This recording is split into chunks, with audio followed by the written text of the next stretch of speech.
Hello everyone, my name is Zenitsu and I'm back with another Digimon deck profile video. So today I'm going to be taking a look at EX4, and EX4 offers us lots of new and powerful tools to be able to build and iterate on some new and existing decks. And today's deck I'm going to be taking a look at is going to be an updated version of DarkKnightmon. So in EX4 we did get a new line of support. It's mostly designed to try to support greyknights, but greyknightsmon isn't nearly as good of a card as what we currently have inside of Dark Knight to want to build a deck around, and the parts and pieces that are usable are best used inside of DarkKnightmon instead. So if you're unfamiliar with what DarkKnightmon is trying to do, it is a defensive control style of deck where you're trying to get up into your level 5 and level 6 Digimon and then sit on them just because they're going to have some good defensive capabilities, and try to wall the opponent out and try to control and limit what they're trying to do in terms of their aggressive options. And when your Digimon does eventually get deleted,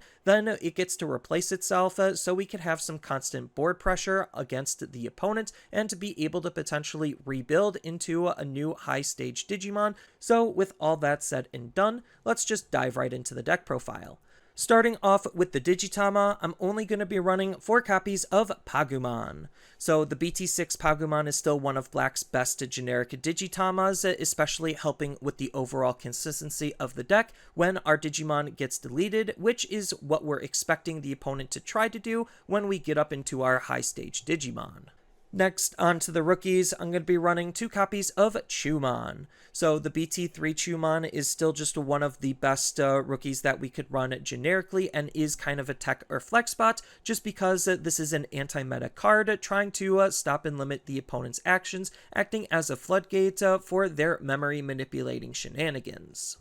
Next, I'm going to be running 2 copies of Chikurimon. So this is the BT6 version of Chikurimon, and we still do want to have some security threats and security bombs, and Chikurimon is one of the better ones that also just so happens to be a rookie, with the ability to de-digivolve the opponent, which could be enough to disrupt their possible game plan. Next, I'm going to be running 4 copies of Monitamon. So Monitamon is going to be the deck's dedicated digging tool, allowing us to look for our Knightmon or DeadlyAxemon or our Twilight traded Digimon. And then the last rookie of the deck is going to be 4 copies of Dorumon. So this is the promo security rookie Dorumon, and we do still want to have some security threats, and the way that our cards are statted, Dorumon is actually one of the better rookies for us to run generically, just because it's going to help us look at the top card of our deck, and if it's a black Digimon that has a play cost of 4 or less, then we get to play it for free, which could potentially allow us to be able to line up more rookies, or potentially be able to line up even some of our level 4s and trigger their abilities to be able to get the ball rolling, all for the opponent checking this card in security, and then it's adding to the overall consistency of seeing rookies because it's not going to play itself for free, but add itself into the hand after the security battle. Next, on to the level 4s, I'm going to be running 3 copies of SkullKnightmon. So this is the BT7 version of SkullKnightmon, and a lot of our level 4 Digimon are going to have that play cost of 4, which is why Dorumon is really good, is because he could play almost any of our level 4s. But what this card is doing is it allows us to have an alternative way to be able to digivolve into our DarkKnightmon by using a DeadlyAxemon that's on the field to just shove them underneath and digivolve right away. So that's just helpful to be able to make sure we could try to maintain a DarkKnightmon as best as we possibly can. Then the inheritable ability is also very important, allowing our higher stage Knightmon to be able to have security attack plus, so that way we could try to deal as much damage as we possibly can. And this is mostly used for that inheritable ability because this deck without this doesn't have as high of a damage output as some other decks. Next, I'm going to be running 4 copies of SkullKnightmon Mighty Axe Mode. So Mighty Axe Mode is important for the deck, not only just because he has a nice Digicross ability to be able to have a level 4 Digimon we could play for even cheaper by utilizing other Skull Knights and other Deadly Axes, but this also does count as a Skull Knight and a Deadly Axe, so that way we could use them with himself or some of our various other abilities. Then this card is also going to be another consistency tool, allowing us to try to dig out our other Knightmons, Deadly Axemons, Digimons or our Nene, which is going to be the main tamer. And we could also potentially, if we digicrossed using all of the sources, to be able to delete one of the opponent's low-level Digimon, which also just adds some extra control into the deck.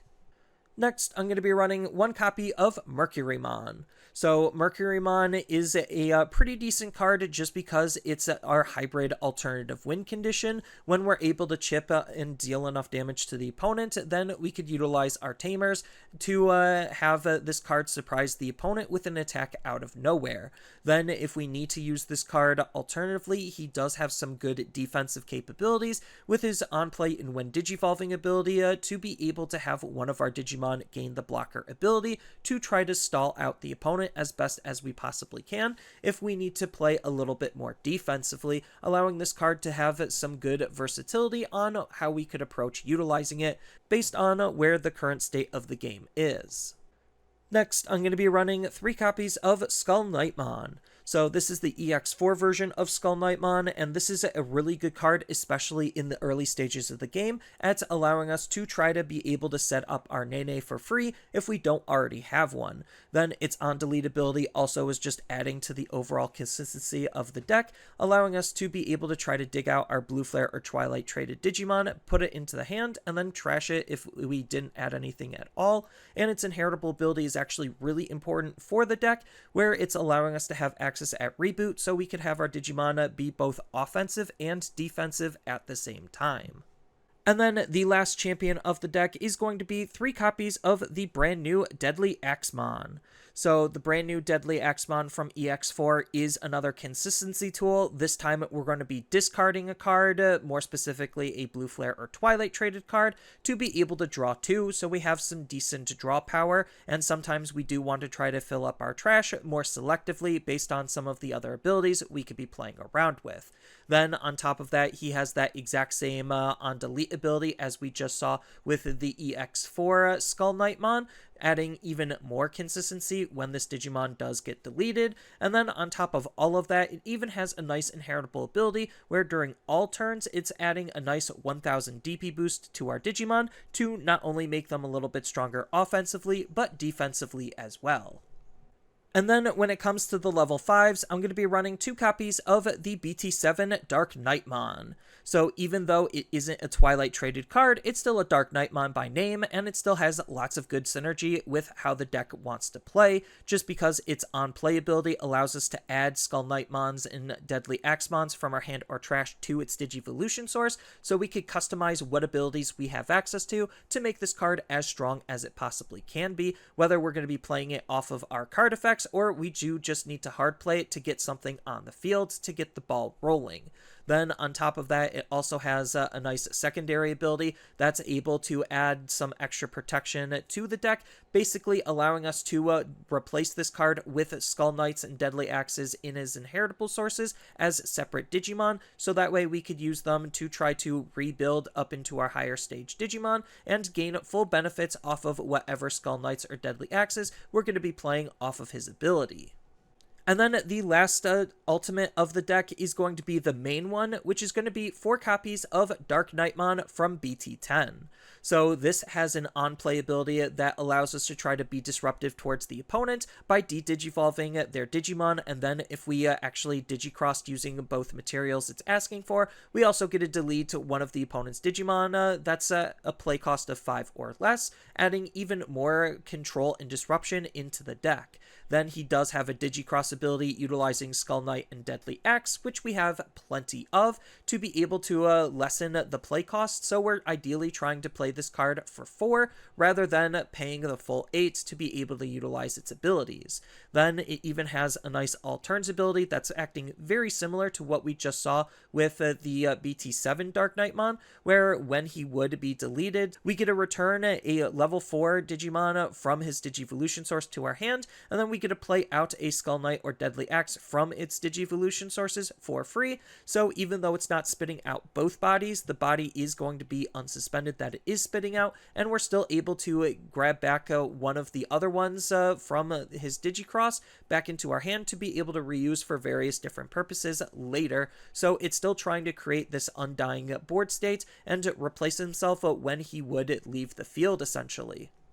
And then when it comes to the level 6s, I'm only going to be running 3 copies of DarkKnightmon X Antibody. So DarkKnightmon X Antibody does Digivolve a little bit cheaper on top of our DarkKnightmons, which is how we're going to be Digivolving him most of the time. Then his Wind Digivolving ability is really powerful as a good control tool, where we get to add back a black or purple Digimon other than DarkKnightmon X Antibody from our trash to our hand, so we have good recyclability on wanting to reuse the parts and pieces that are in our trash. And then on top of that, if he Digivolved on top of a DarkKnightmon or has the X Antibody option in its Digivolution source, we get to delete one tamer and we get to unsuspend this Digimon, so that way we could try to be aggressive with our level 5s. If our level 5s live, we could Digivolve into a DarkKnightmon, pop one of the opponent's tamers or one of our tamers if we really wanted to, and unsuspend this Digimon to be able to apply extra pressure onto the opponent offensively or defensively. Then he even comes with his own on-delete ability that's really de-incentivizing the opponent from wanting to get rid of this Digimon, because he's just going to play out a DarkKnightmon from our trash for free, which both of the DarkKnightmons that we're going to be using are really good because they also will be able to trigger their on-play abilities and their Digicrosses, on top of the fact that they have their own levels of protection on being able to spawn bodies when they get deleted. So it just creates a really hard situation for the opponent to deal with on trying to get rid of our Digimon. And then the only other Digimon I'm going to be running in the deck and level 7 is going to be 2 copies of DeathXmon, just because DeathXmon is just that good of a card generically, and we're not necessarily trying to all the time delete the opponent's Digimon, just because we're trying to basically wall them out, so they could be caught in a position where they're just going to have a wide field of Digimon and Tamers, and that makes DeathXmon absolutely perfect to play around with, just because he's going to be reducing his play cost for each of those cards on the opponent's field, while adding some extra disruption and control into the deck for very little effort on our parts. And then when it comes to the tamers, I'm going to be running 2 copies of Izzy. So Izzy is just going to be the generic memory fixing tamer for the deck, where he's just going to be hard setting our memory to 3 so we could try to make our plays as efficient as we possibly can. Then on top of that, he has the added benefit with his on-play ability of not only trying to help rig the top card of our deck for some of our various other abilities, but also if all of the cards are black, which they should be, he's also going to be gaining a memory, so this pairs up really nicely on making him a cheap memory fixing tamer, on top of the fact that if he pops out of the security during the opponent's turn, he could act as a good anti-tempo tool as well as trying to set us up all at the same time. But the main tamer of the deck is going to be 4 copies of Nene. So this is the BT10 Nene, and this is going to allow us to be able to wall out the opponent, because it's not only just helping us dig through our deck for our Knightmon, DeadlyAxemon, and other Twilight traded cards, but during the opponent's turn, all of our DarkKnightmons or Twilight traded cards are going to be gaining the blocker ability, on top of the fact that if they do delete our Nene or we delete our Nene, we could gain 2 memory to be able to make some of our plays more efficient or the opponent's plays less efficient. And then lastly, when it comes to the options, I'm going to be running 2 copies of Pride Memory Boost. So Pride Memory Boost allows us to play off the top 3, a black Digimon with a play cost of 4 or less from among them, and trash the rest of the cards. And this card will go into the battle area to set up its delay ability of being able to gain 2 memory at a later turn. The big pull on utilizing this card is the fact that, like Dorumon, a lot of our level 4s have a play cost of 4, so we're trying to ideally play a level 4 off of this card, and then we'll be able to gain lots of extra benefits based on the level 4 that we're going to be playing to do various different things with. Next, I'm going to be running 3 copies of Kongou. So Kongou is just a really good defensive option for this deck to run, just because if the opponent out-aggroes us and we don't necessarily see our Nene and can't set it up efficiently, then that's kind of where Kongou comes in handy at being able to stall them out long enough for us to be able to find our parts and pieces to get the ball rolling. So Kongou just stopping the opponent's low-level aggro is really good, on top of the added benefit that they won't be able to add cards to security, whether it's ours or theirs, so it could really shut off a specific type of abilities based on different matchups. Then its security ability activates its main, making it again another pretty strong security threat for the opponent to be facing against.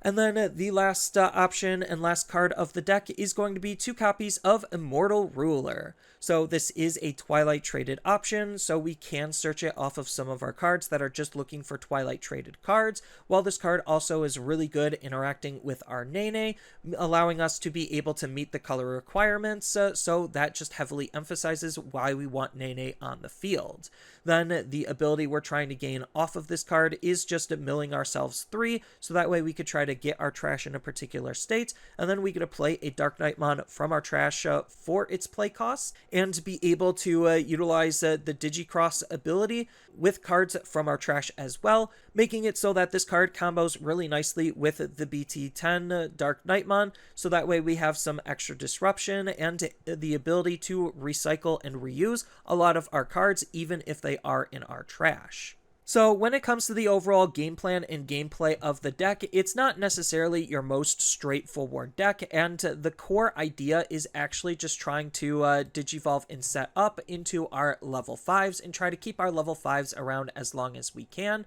and that's what makes our level 6 so good, is just the added disruption and the survivability of what our field possibly can be, again, supporting our level 5s. So when it comes to the rookies, most of the time, it doesn't really matter what rookie we're going to be using in our raising area. When it comes to the security rookies, we're just going to be using them in combination with Pagumon to try to chip, and we're trying to set up our level 4s alternatively most of the time, just because they do have some slightly higher Digivolution costs than we normally would like, with the BT7 one being the cheapest one that we want to Digivolve normally into. But even if we're just being aggressive with our rookies, that's why our Pagumon egg is just so good, allowing us to try to easily trigger the on-delete effect. Chuumon most of the time is just going to sit on the field and act as a good floodgate to try to stop some of the opponent's actions and really limit what they could possibly do. And the security rookies also just have the added benefit of just being security threats as well, adding extra usability to them, with the big one being Dorumon, just because he's actually trying to help play our Digimon alternatively, while allowing us to have constant access at a rookie, because unlike Chikurimon, he is adding himself to the hand. So there's just a lot of good usability on our rookies, and the Monitamon we're going to be most of the time wanting to hard play, just to act as a good digging or searching tool to try to increase the overall consistency of the deck. But most of the time, when it comes to the level 4s, we're just going to try hard playing them or setting them up with some of our various other abilities, like our Dorumon and our Pride Memory Boost, and then the replayability of them with our DarkKnightmons. So the fact that most of them have on-play effects are just really, really good to try to just always want to hard play to utilize those abilities, which is what makes SkullKnightmon from BT7 really good to Digivolve in the raising area, and then he has the ability to just set up a DarkKnightmon ourselves alternatively, with him being the main point of aggression and pressure that we can have for the deck, just because the deck doesn't have that great of damage output in comparison to a lot of other decks in the meta to try to help keep up the pace. So that's kind of how you use your level 4s, and we're not traditionally trying to Digivolve very often. Then when it comes to the level 5s, these are what the deck is actually centered around, where we're trying to use them to their utmost potential with all of the different abilities we could pair up with them. So with our DarkKnightmon having a nice Digicross and Disruption ability, just allows us to be able to utilize our level 4s and stack what we need to. The only one that doesn't have an inheritable is going to be DeadlyAxemon, but the fact that he counts as both Skull Knight and DeadlyAxe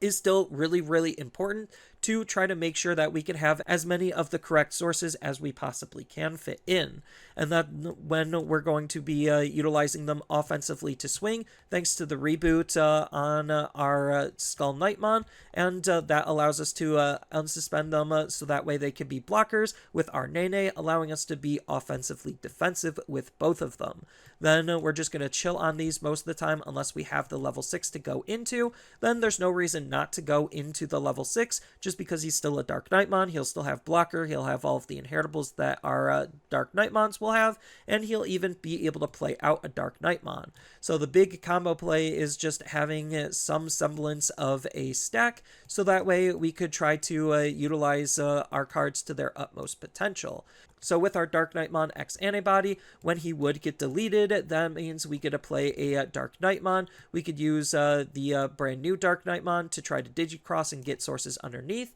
And at worst, we could still use the old DarkKnightmon to still hard play and get sources underneath as well. Then when our DarkKnightmon does end up getting deleted, that allows us to add one to our hand or one onto the field, or if we're using the BT7, both onto the field. So that way we have a whole bunch of ways to be able to keep up a board state and to make sure that we could always have the ability to rebuild and go back up into our higher stage Digimon to then further disrupt the opponent. And that's kind of where the Undying King comes in handy as basically extra copies of our level 5s. So that way we could try to make sure that we're always going to have a DarkKnightmon to be able to play around with. And just trying to maintain a board presence, have blocker, and disrupt the opponent is basically the main goal of what the deck is trying to do, while passively trying to chip at the opponent and aggress all at the same time.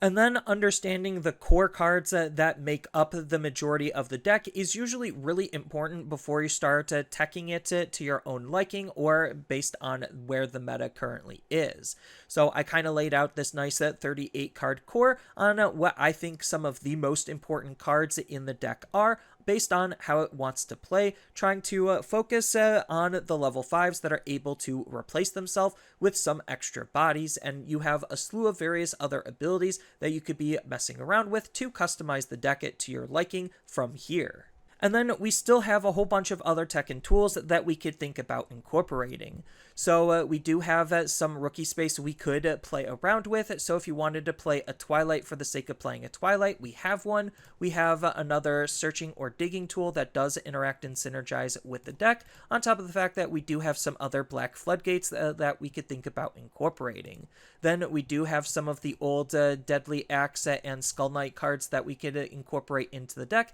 again, depending on what you want to try to gain out of the deck and what you have access to. On top of the fact that we do have some interesting new tech and synergies in the form of Dark Male Bergermon, even though this card is not particularly that great in of itself. Then we do have some good level 5s that we can incorporate just to try to enhance what the deck is doing. So we do have MusoKnightmon and we do have Chimeramon that both have their own sets of pros and cons and synergies on how we could utilize these within the deck. Then if you wanted to think about utilizing an alternative level 6 just to kind of be cute with, we do have Ancient Wisemon that is allowing us to be able to play out Digimon from the top of our deck, which we could use to set up some extra blockers, so it's not like it's that bad for the deck, it's just not necessarily the most ideal one. And then when it comes to the level 7s, we do have access at a whole bunch of different level 7s. The ones I'm going to be highlighting and mentioning are going to be obviously Omnimon's Wart Defeat, then we have access at Omnimon's Wart, and we even have Quartzmon that we could all play around with. Then when it comes to some options, we do have a decent amount of alternative options that we could run, especially in various different colors depending on how you're teching your tamers. So black, blue, and purple all have some really good removal options that we could lean into, on top of some good other utility options we could mess and play around with. Then when it comes to some other options in terms of tamers, we do have Tai that's helping with the overall defensive capabilities of the deck while being a memory fixing tamer. We do have Izzy and Joe to help us gain some additional memory because a lot of our plays are based around 4 memory and not necessarily 3 memory, so having some extra ways to be able to gain memory isn't a bad thing while still synergizing with the deck. And obviously we do have the new Kiriha and Nene to help us gain some extra memory and digicross utilizing cards underneath our tamer and our trash as well.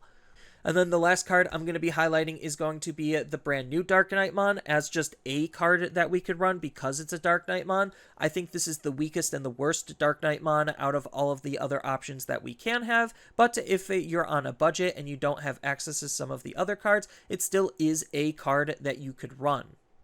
So that's all I really have for this video. As always, feel free to tell me your thoughts down in the comments below, and down in the description below are a couple of different ways you could support me and the channel. So I do have a TCG Player affiliate link, so when you use that link to buy cards off of TCG Player, then some of that money will go to supporting me and the channel. I also do make and sell playmats over on Overcard Gamers on Facebook, so when you buy a playmat with my design, then some of that money will also go to help supporting me and the channel. And on top of all of that, I do have a Twitch account over on twitch.tv/Zenitsu, so giving me a follow and a subscription also helps support me there, and I do play Digimon on top of various other games on that platform as well. So thank you everyone for watching, and as always, don't forget to like, share, and subscribe for more content, and I'll see you in the next video.